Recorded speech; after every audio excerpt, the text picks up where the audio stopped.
Hello मेरे प्यारे बेटा एंड बेटी, आई होप आप अच्छे हैं। आज हम स्टार्ट करने जा रहे हैं जूलॉजी का दूसरा चैप्टर जिसका नाम है breathing and exchange of the gas. जो खाना हम खाते हैं वो होती है कॉम्प्लेक्स फूड। उसमें रहती है कार्बोहाइड्रेट, प्रोटीन, फैट। डाइजेशन के माध्यम से हम उसे ब्रेक डाउन कर लेते हैं सिंपल एब्जॉर्बेबल फॉर्म में, जिसमें होती है glucose, amino acid, fatty acid and glycerol. अब हमारा मन में एक सवाल आ रहे हैं कि हम क्यों उसको ब्रेक डाउन कर लेते हैं सिंपल एब्जॉर्बेबल फॉर्म में।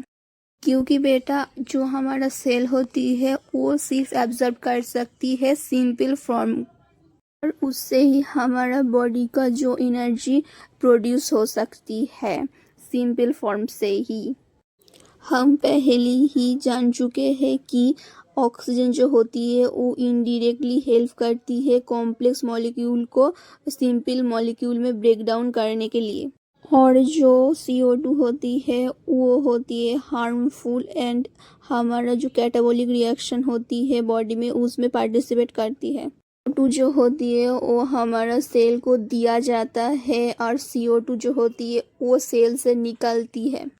This process of exchanging of CO2 from the atmosphere with CO2 produced by the cells is called exchanging of CO2 from the atmosphere with CO2 produced by the cells is called breathing, और इसको हम respiration भी कह सकते हैं। Different animal के लिए respiratory जो ऑर्गन होती है वो अलग अलग होती है, और इस चैप्टर में हम पढ़ेंगे उसके ही बारे में।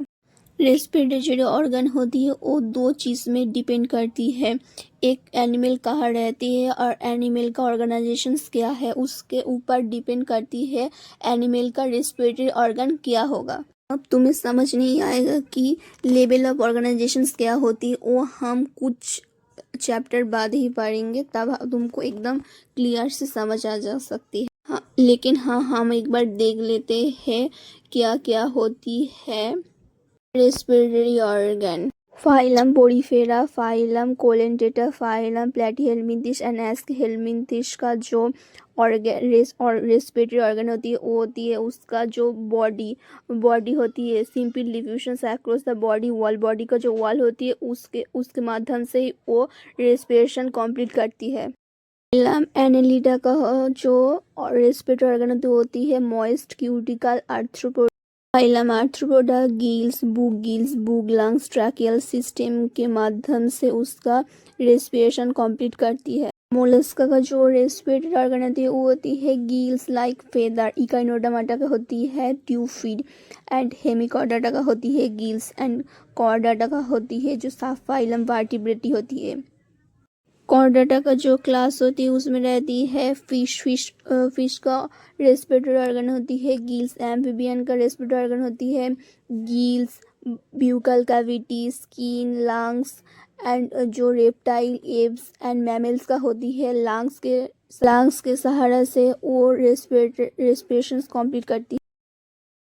मोस्ट ऑफ द एनिमल जो कि वाटर में रहती है उसका जो रेस्पिरेटरी ऑर्गन होती है वो होती है उसका बॉडी का जो मॉइस्ट क्यूटिकल रहते हैं वो, और जो लैंड में रहती है उसका जो वो यूज़ करती है रेस्पिरेटरी ऑर्गन पाल्मोनरी रेस्पिरेटरी ऑर्गन, जैसे कि amphibian, reptilia, Aves and mammals. ये चीज़ हम अच्छे से समझ गए हैं कि जो एनिमल का रेस्पिरेटरी ऑर्गन होती है वो अलग अलग चीज़ों में डिपेंड करती है, जैसे कि उसका हैबिटेट क्या है, मॉइस्चर क्या है, लेवल ऑफ डिपेंडेंसी क्या है, लेवल ऑफ ऑर्गेनाइजेशंस क्या है। ये सब चीज़ के ऊपर डिपेंड करती है कि एनिमल का रेस्पिरेटरी ऑर्गन क्या होगा।